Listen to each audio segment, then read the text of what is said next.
Hey everyone, welcome back to Lens on Trains. I'm super excited you're here for episode 11 of our Building My First Diorama series.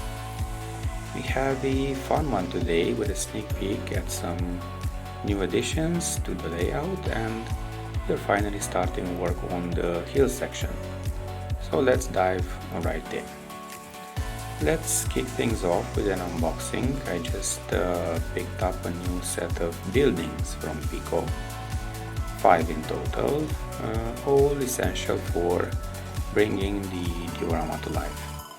We've got a station platform, a main station building, a locomotive shed, a checkpoint, and even a house that's gonna be perfect for our town area. I'm also adding this tunnel portal from Noch. Just look at the stonework texture here. It's going to frame the tunnel exit beautifully when it's finally in place. I won't be assembling these today. That's coming in a dedicated video, so make sure to subscribe and hit the bell so you don't miss it. Now, for the hands-on part, let's spread the stage for the hill.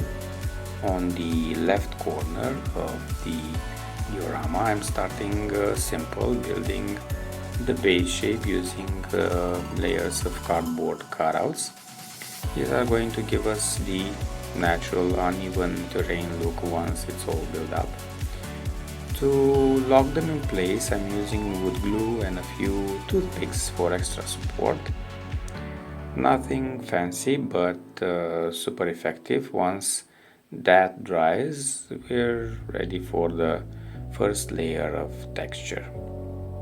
Before I get into the modeling paste, I'm also finalizing a small section in the same corner just beside the tracks by adding some gravel for that realistic ballast effect.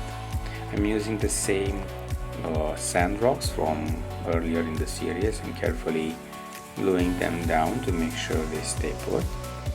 It's a small touch, but it really helps tie the terrain together before we move on. Here comes the messy but satisfying part, modeling paste. I'm laying it down rough for now. This first layer just needs to cover the structure. I'll come back in the next episode to sculpt and refine it further.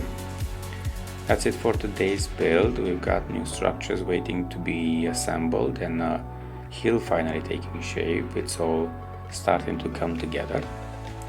If you are enjoying this series, don't forget to like, subscribe, and let me know in the comments what kind of scenery details you'd love to see in future episodes. Thanks for watching Lens on Trains, and I'll see you next time.